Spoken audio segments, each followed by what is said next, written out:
Hello friends, आप सभी लोगों का स्वागत है आज मेरी यूट्यूब चैनल पर। तो आज बहुत दिनों के बाद हम जो हमारी रीनल सीरीज थी पैथो में उसको आगे बढ़ाएंगे। तो आज जो हम स्टार्ट करने जा रहे हैं वो है हमारे जो प्राइमरी ग्लोमेरुलोनेफ्राइटिस थे, जिसके हमने सारे के सारे नाम कर लिए थे, फिर जो सेकेंडरी थे वो भी देखे थे। तो आज हम इसमें से जो भी इम्पोर्टेंट है आपकी यूनिवर्सिटी एग्जाम के लिए और जो भी इम्पोर्टेंट है जो आपको वाइवा में भी पूछा जाता है वो सब हम डिस्कस करेंगे। तो सबसे पहले आपको नॉर्मल स्ट्रक्चर ऑफ किडनी पता होना चाहिए।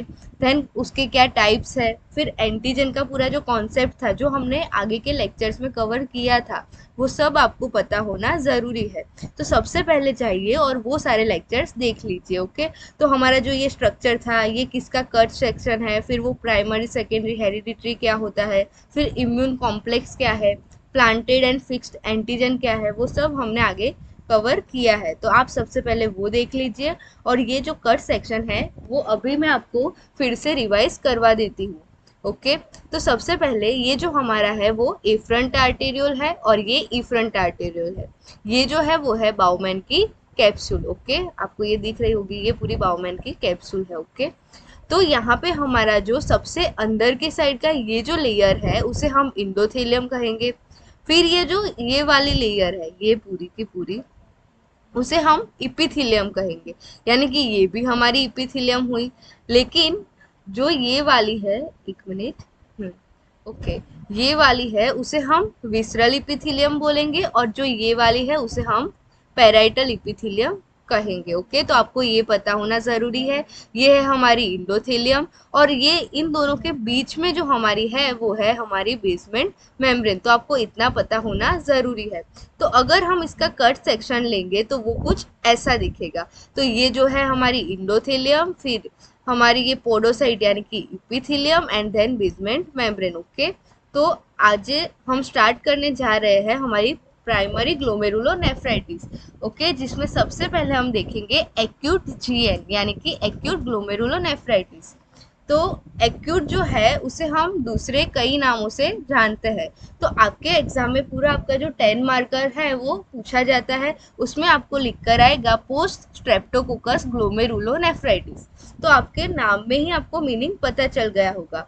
पोस्ट स्ट्रेप्टोकोकल यानी कि सबसे पहले हमारी बॉडी में स्ट्रेप्टोकोकस का कोई इन्फेक्शन होगा और उसके बाद हमारा ग्लोमेरुलोनेफ्राइटिस होगा।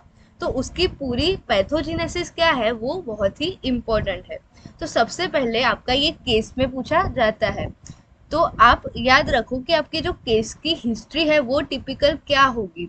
तो सबसे पहले आपको ऐसा केस होगा कि आपको कोई बच्चा हो गया या फिर कोई एडल्ट यंग इस तरह की एज दी हुई होगी और उसे क्या सिम्टम्स होंगे। तो सबसे पहले उसे कोई फीवर या फेरिंजाइटिस या ऐसा कुछ हुआ होगा जो कि रेस्पिरेटरी का इन्फेक्शन होगा और उसके बाद उसको होगा हमारा ये जो ग्लोमेरुलोनेफ्राइटिस है वो, यानी कि सबसे पहले फेरिंजाइटिस, टॉन्सिलाइटिस या फिर कोई स्किन इन्फेक्शन होगा जो हमारा सजेस्ट करता है कि ये स्ट्रेप्टोकोकस की वजह से हुआ है और देन हमारा नेफ्राइटिस होगा।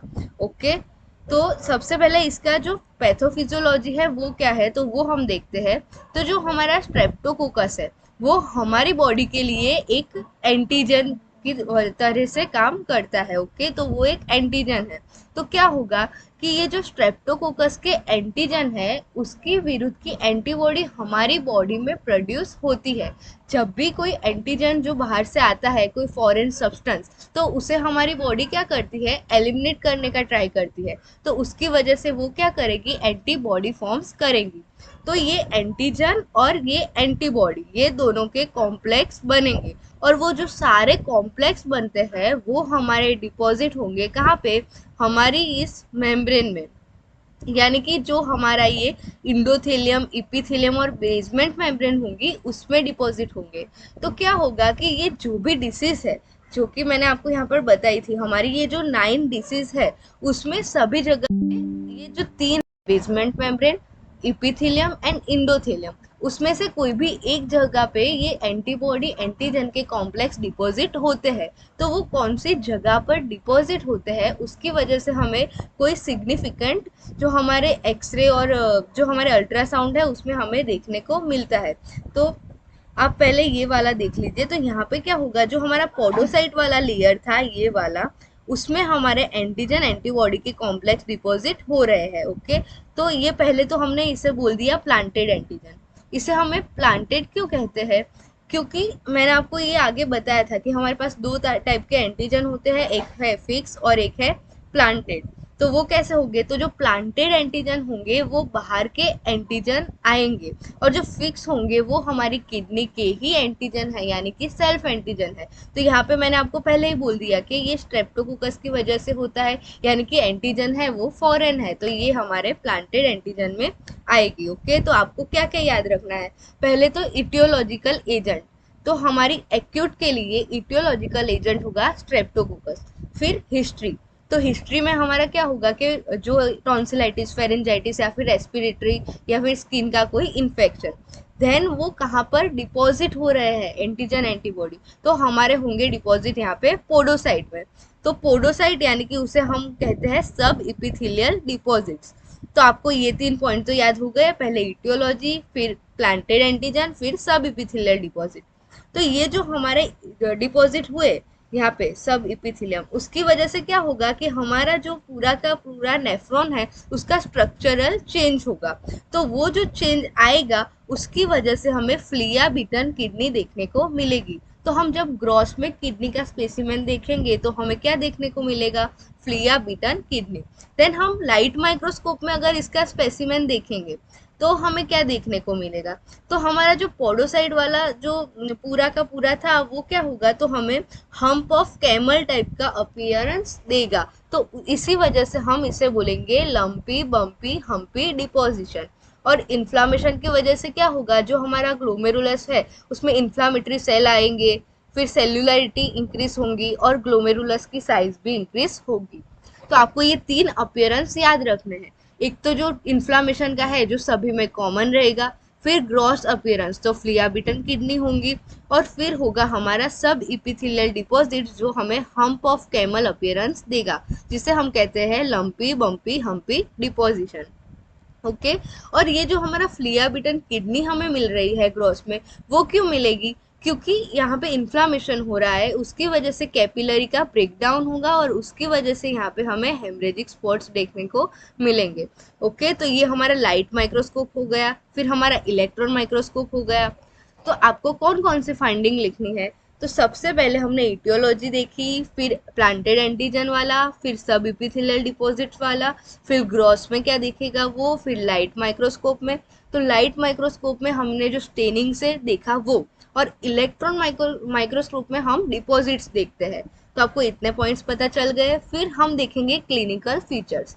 तो इसके जो क्लिनिकल फीचर्स है वो नेफ्राइटिक सिंड्रोम के आएंगे। ओके, तो जो नेफ्राइटिक सिंड्रोम के यहाँ पे क्लिनिकल फीचर्स आ रहे हैं, तो आगे जब हमने लेक्चर में नेफ्रोटिक एंड नेफ्राइटिक सिंड्रोम देखे थे तो हमने ये सारे के सारे डिस्कस किए थे। वो सारे के सारे यानी कि ब्लड इन यूरिन, फिर microscopic haematuria, mild proteinuria, hypertension, oedema, oliguria, ये सब के सब फीचर्स आपको इसमें सेम लिखने के है। तो अगर आपके जो ये डिसीज है उसमें नेफ्राइटिक सिंड्रोम आएंगे तो आपको वो वाले फीचर्स लिखने हैं, और नेफ्रोटिक सिंड्रोम आया तो नेफ्रोटिक वाले फीचर्स लिखने हैं। यानी कि आपके 3 पेज तो इसमें आराम से भर जाएंगे। और फिर जो हमारा लास्ट पॉइंट है वो है इम्यूनोफ्लोरोसेंस वाला। तो उसमें आपको क्या करना है कि आपकी कौन सी एंटीजन है, कौन सी एंटीबॉडी है और कौन सी कॉम्प्लीमेंट है वो लिखनी है। तो सबसे पहले आपका एंटीजन है बैक्टीरिया वाला, एंटीबॉडी सभी में IgG ही आएगी। सिर्फ एक ही ऐसी डिसीज है जिसमें IgA आता है और उसका नाम ही है IgA नेफ्रोपैथी। तो वो अब हम अलग से देखेंगे, अभी आप IgG याद रख लो। ओके, देन हमारा जो कॉम्प्लीमेंट है वो सभी में C3 आएगा। ओके, तो आपको इतना याद होना चाहिए। तो यहाँ पर हमारी जो पहली सबसे इम्पोर्टेंट शॉर्ट नोट है वो खत्म हुई। पर आपको सारी शॉर्ट नोट लिखनी कैसे है वो आपको पता होना ज़रूरी है।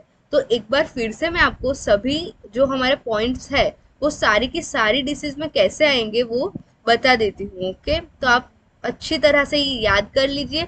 और अगर आपकी इच्छा हो तो रिवीजन के लिए आप क्या करो कि जितनी भी IMP है, इसमें 3 या 4 डिसीज है जो इम्पोर्टेंट है, तो उसको आप एक बॉक्स के ऐसे लिख लो और सारे के सारे पॉइंट्स कंपेरेटिवली मैनर में लिख लो। ओके, तो सबसे पहले डिसीज का नाम एक्यूट ग्लोमेरुलोनेफ्राइटिस, फिर उसके दूसरे जो नाम है वो पोस्ट स्ट्रेप्टोकोकस वाले, फिर उसमें कौन सी इटियोलॉजिकल एजेंट है, फिर उसकी जो हिस्ट्री है वो, फिर सबसे इम्पोर्टेंट कि यहाँ पे एंटीजन कौन सा आएगा, तो वो प्लांटेड आएगा। और ये प्लांटेड है, उसका जो मैकेनिज्म है वो मैंने आगे के लेक्चर में कवर किया है कि प्लांटेड किसे कहते हैं, फिक्स किसे कहते हैं, कैसे उसका पैथोजिनेसिस होता है, तो वो वाला पॉइंट आपको यहाँ पर लिखना है।